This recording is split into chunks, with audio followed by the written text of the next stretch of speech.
Hey, it's Matt Malone, and we're back again. Fresh picked another interview from artists that you know and artists you're getting to know, and two guys that we're getting to know a little bit better. And I've had the luxury to be able to spend some time, hang out with them, and talk to them.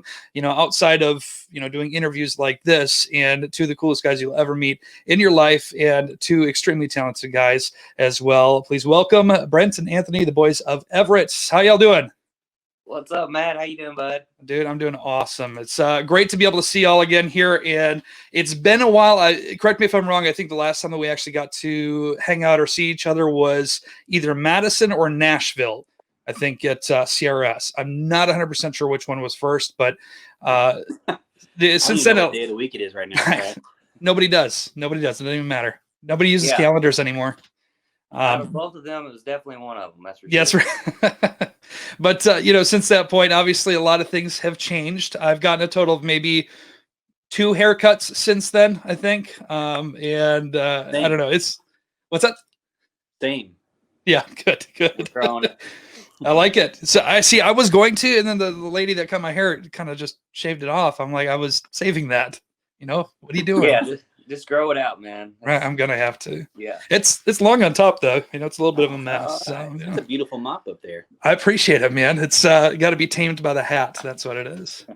But like we mentioned here, though, it's been a different time, and I hate using that cliche to be able to say that, but I want to get down to some questions about your experience now. So we talked in, I believe, again, CRS January, February time, and you guys were excited because you're like, okay, we're going to be doing a new project. We've got music that's coming out, and you guys had an expectation of when that was supposed to be coming out, but it seemed like that was pushed back even further. So talk to me a little bit about what kind of happened there with the project and how it's shifted everything for you.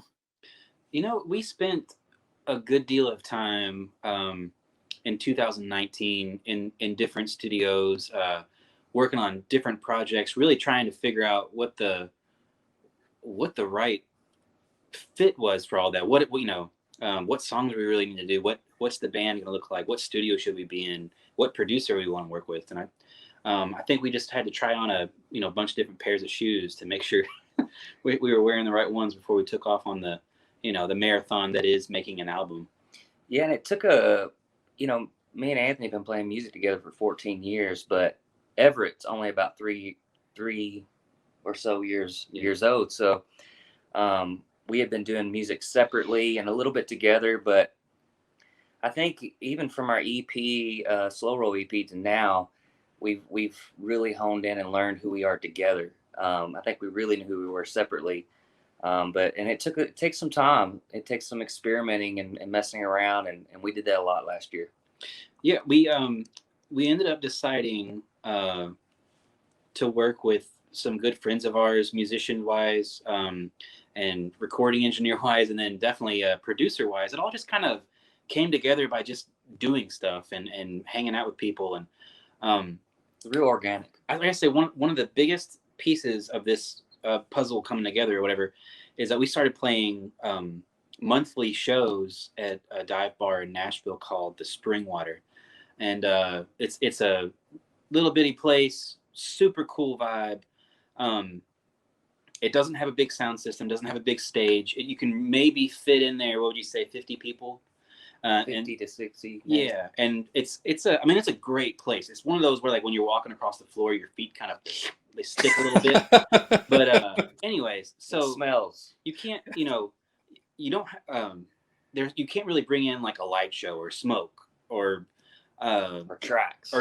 Like you don't really get the opportunity to whip out all the bells and whistles. You had to go back to basically being like a garage band again. And I think it was great for us because we stripped it back and it was just guitars, drums, bass, and our voices, like, very bare bones, which I know that sounds silly, of course, but you would be surprised how many bigger productions it's not so bare bones. But anyways, it forced us to strip it back, and we realized how much more fun and maybe how much more connected we could feel to the music. And so moving forward into the studio with producer Luke Laird, who's a fantastic guy and great songwriter and producer, we all decided, let's keep that vibe going, keep it, organic, and I think as human as possible.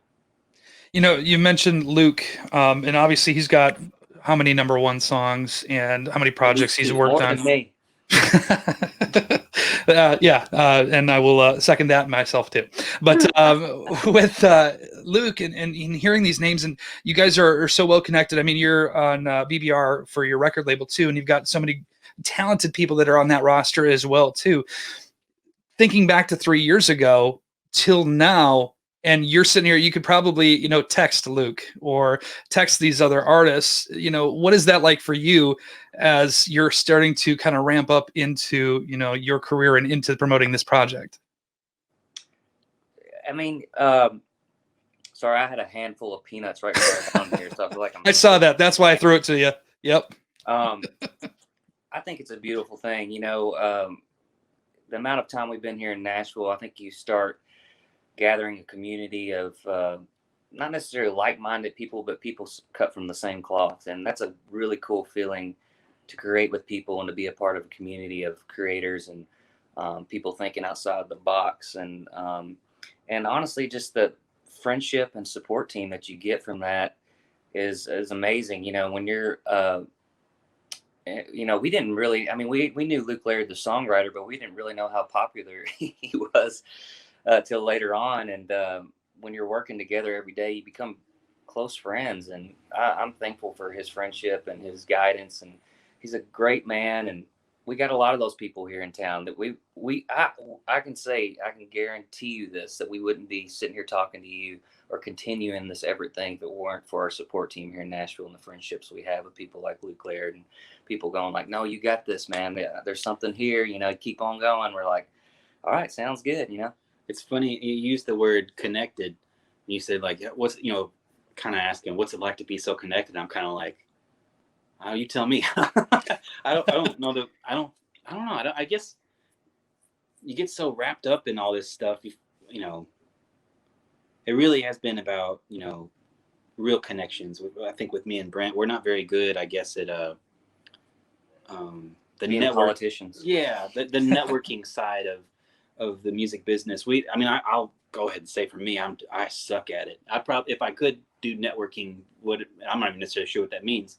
Maybe I'd be further along in some ways, but I don't know if I would have the same kind of strong connections that I do have, that do take time and investment and, living some life together. I think, I don't know why I'm rambling about this. Basically, like Brent said, we have some very beautiful people around us that, we lift each other up the best, and as often as we can.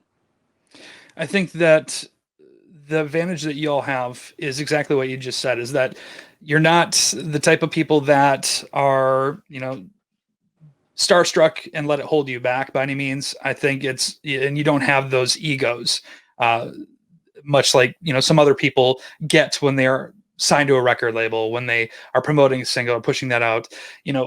We've had the opportunity to sit on a houseboat together, or a boat in Madison, Wisconsin, and be able to just shoot the breeze and chat and have real conversation, not this interview style conversation, but just real authentic conversation. When you can do that, I think that's the way you connect the most with a lot of people. And I feel like that kind of translates to your music too, in a way where it's not, you're not trying to get a song out there. You take your time, you tell a story, and you make sure it's good. And that takes time with putting out a project like this. So before we jump into the next question and go into that, I just want to give people a little bit of an idea. Again, you started here. The first song that we heard from you was this one. Roll with me, easy like a breeze. And with Slow Roll, we brought you guys to Cass County Fair, and it was a great opportunity. Great conversation there too. Great stage performance. A lot of fun. But you can tell with the music that it kind of developed when you hear a song like this.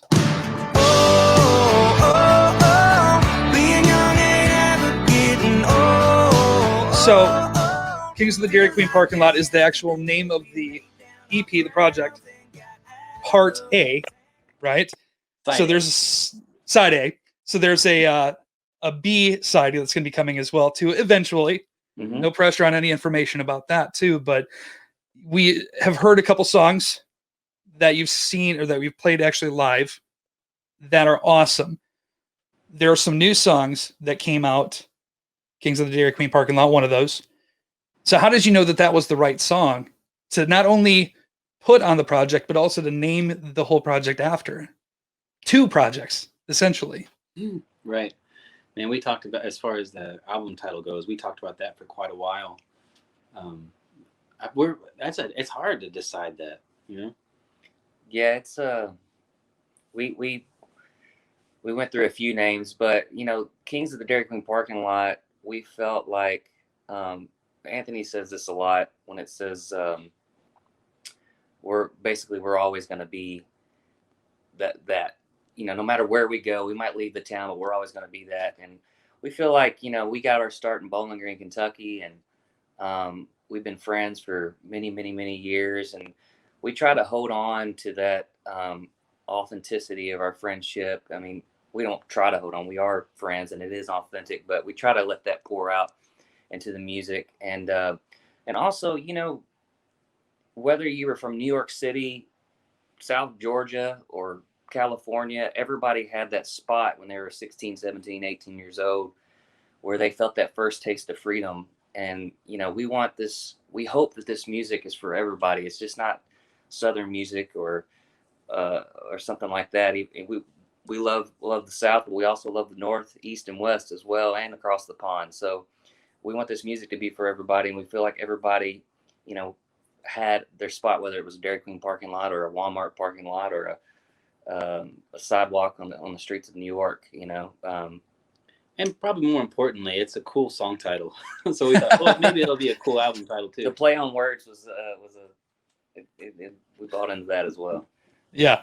That's, as soon as I saw that too, I'm like, okay, this is going to be kind of interesting. And listening to it, I'm like, dang on, man, that is slick. That is a slick title, slick play on words. I liked it a lot. So, you know, with things that are slick come some things that maybe are not so slick. And let's talk about Dang the Whiskey. And and the wonderful segue that was. But, you know, this I hear is a true story in a sense. Are there parts that you left out that you did not include, or things, you know, what led up to this song? So the actual story, it happened the first weekend that we lived in. So Brent and I, he was saying earlier, we moved to Bowling Green, Kentucky to finish up college. And the first weekend down there, this happens. Yeah, well, I won't go into the whole story, but well, there's a lot that's left out of the story on Dang the Whiskey, but there's also a few things added in just to make it a little more fun of this in the song or whatever. But you know, when we were in Bowling Green, Kentucky, it's a college town, so the police officers are waiting on every corner for some idiot like myself to be messing up or having too much to drink. And a lot of our friends went through that. And so when I listen to it now, I do think of my story, but I also think of, you know, some of our buddies' stories as well that we laugh about today, but it was not funny at all at the time. It was kind of scary, honestly. Another little tidbit about this song. So, you know, it's definitely not, you know, we're not advocating for people to, you know, mess up or to go to jail. It's not cool to go to jail by any means. But I mean, I guess it's more so having a sense of humor with the mistakes you make. But and speaking of that, there was actually a music venue that banned us from playing that song. I don't know how they found it. This has been a while ago. I guess they saw a YouTube recording of it or something. And we're like, one request, you cannot play, or saying you cannot play Dang the Whiskey because we don't do, you know, going to jail songs here. And we're like, is it what's more, you know, bad A here? You can say badass. It's fine. It's good. Yeah, you're good. My beard looks way out of control. Look at that. I need a haircut so bad. I mean, in there. I'm not seeing any Cheetos or anything, so it's good. Pull out Christmas ornament from last year out of there. Oh, that's funny. So you guys ended up not playing that song then. You didn't pull like a Nirvana on Saturday Night Live and, you know, played anyways.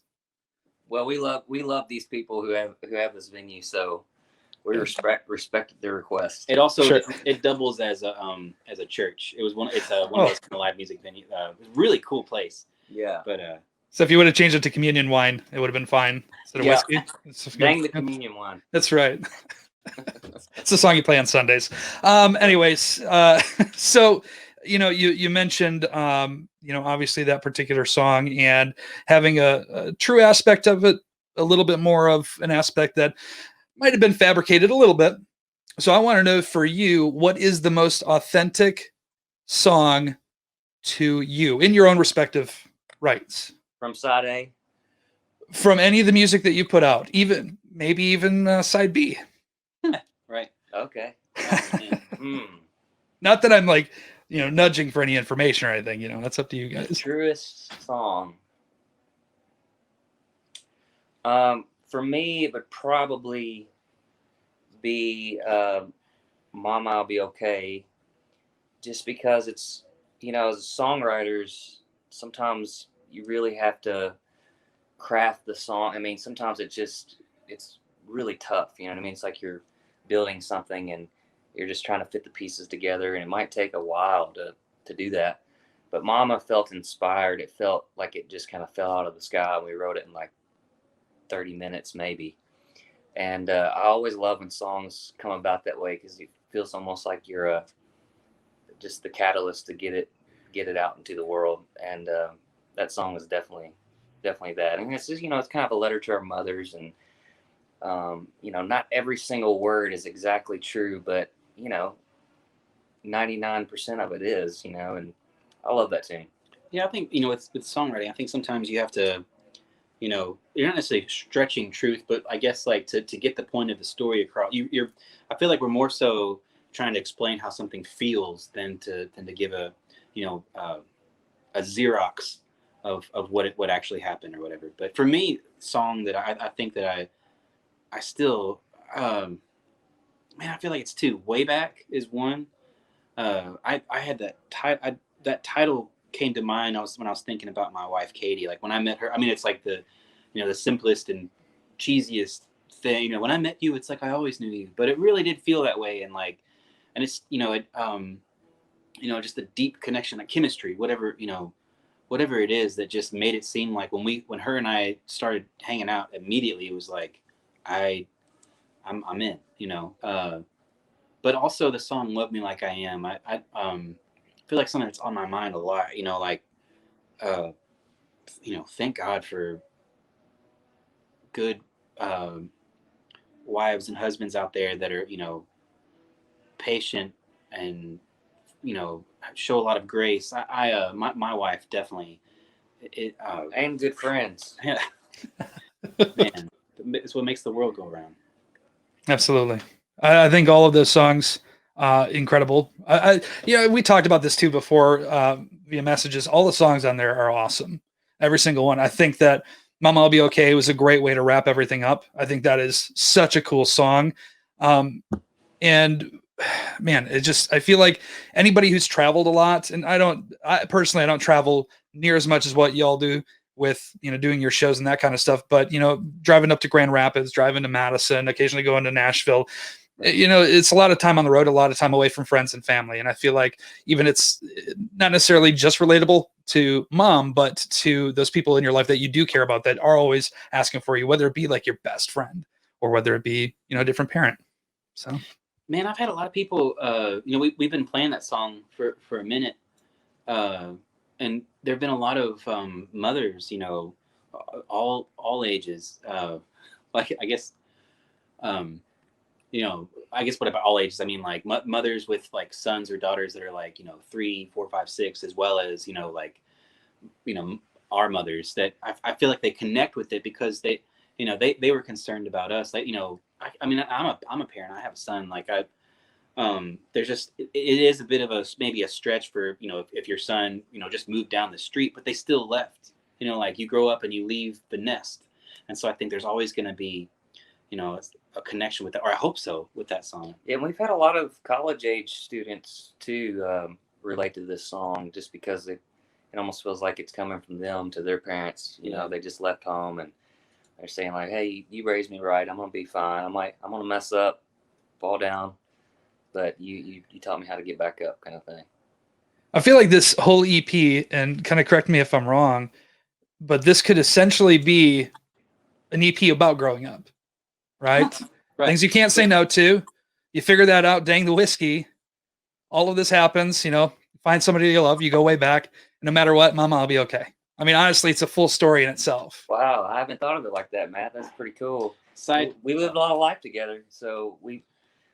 I mean, I guess you could say we grew up together because we met in our early 20s. Yeah. And we won't tell you how old we are now, but 23. yes. 23. A lot of life has happened in 3 years. So I guess like I had thought about this before. I almost kind of feel like side A is almost like a confession or like a reckoning, or I don't know what the word is exactly. It's a very like light bulbs, which maybe is growing up, and then I feel like side B or whatever it is, the next installment is maybe some more existential kinds of things. Yeah. Which there's still some fun to be had. You can be thoughtful and still, get into some trouble. Mhm. All right. Well, I won't ask too much more prying details about side B because I know that there's a lot of planning that goes into it. But in regards to side A, second to last question, I got one more too. Second to last question is, with launching an album, and I didn't want to make this all about COVID or the time that we're in the pandemic, but do you feel like there's anything that you missed out on or have missed out on with a release of a project during this time that during a normal release, normal non-pandemic time you would have had? Touring, man. We were so excited to start playing shows after releasing this record. And we got to play a couple shows. They were, drive-in shows and things like that. We just did one with John Party a few weeks ago, and it was so great just to get out there and play. And, we've talked, and there's just a new energy that happens when you first put out a record. You're so excited to play these songs live and work them up that way because they're kind of a different animal when they hit the stage, and you get that immediate feedback from the audience, and we just don't have that. So I find myself at home after releasing the record. I got like super high for releasing it, and then I'm just kind of going like twiddling my thumbs, going like, do people like it? Live you go like, yeah, people are digging this, and that's I miss that, man. I feel like, so being a musician or be an artist, whatever, it's a 3-step thing. You write the song, write and record the songs, and then write the songs, record the songs, and then you go play the songs, right? Mm-hmm. And at the moment we're kind of going like, we're not being able to do step 3, and that's probably the most important part because it promotes the music you wrote and recorded, and really, I don't know, that's what it was made for, right? Dwight Yoakam, I heard him say one time that a song is not fully grown until it's been played live multiple times and like fleshed out. And I totally agree with that. It's like the song's just not quite finished yet until it gets live into people's ears coming from the stage. And we're ready for these songs to become big boys and girls. Get some jobs, make us some money. That's right. Daddy's got to retire. Yeah. I'm done. That's right. All right. Last question that I got to ask, for this is, if you had your EP in a CD form in your CD player broke, what song would you want it to land on? It's the only song that would play on the EP. On side A? Side A, yep. Mine would be Way Back. Mainly just because I feel like sonically it makes me feel good the way it sounds. I feel like we captured exactly what we were trying to capture in that song. Not that we did in the other ones. That one just feels like I'm laying on a cloud just floating through somewhere. So I guess for me, Dang the Whiskey, that song is relentless. It may be the worst the worst selection because it's just constant musical bombardment or bombarding.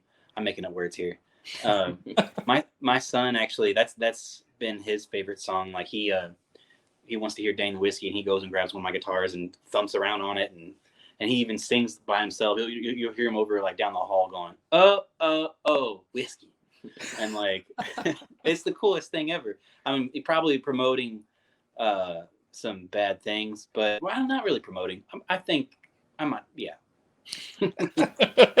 We're just simple habits or whatever. I don't know what I'm saying. That's all right. I'll pick it up here. It's a great EP. Again, Kings of the Dairy Queen parking lot. Everette, this is a great EP. And I can't tell you how many times, if I would have had this in the CD form in my car or my truck, it definitely would have broke it. Because I played it over so many times. So, what's your favorite song from the EP? Honestly, it's so hard for me to pick one because I know the other ones that, were on the other previous EP that I was so accustomed to. Dang the Whiskey is such a fun one, but I think I really truly believe that Kings of the Dairy Queen parking lot is such a great song because of the fact that it has the sing-along aspect of it. Obviously I'm not on the EP, so that's why I don't sing very much. But you've got that sing-along, but it also tells that story, that same thing where everybody can put themselves in that situation where it's like, I have my place where, for me in Elk Mound, our place was, going to the Mount Hill, this castle on the top of the hill, which isn't really a castle, it's a tower, but that's the place where a lot of people went to go and hang out as kids. And so everybody can put themselves in that position. And I think it's so relatable and it takes you back to that time. So I love it. That's awesome, man. Yeah. Well, I appreciate you all so much. Obviously taking the time to chat with me here. Also, being able to, occasionally text back and forth or keep connected here until we get to have concerts again and see each other again. So I appreciate you all so much for doing this. So thank you. Thank you, man. We can't wait to see you again. And for all your listeners out there, we love Matt. He's been, he's had our backs for a while now. And we really do appreciate that. And we hope you feel that. Definitely do, man. Well, the fact that you guys sent me a link to the EP before anybody else got it, that was pretty cool. I appreciate that a lot. So You're dang right, man. Excellent, man.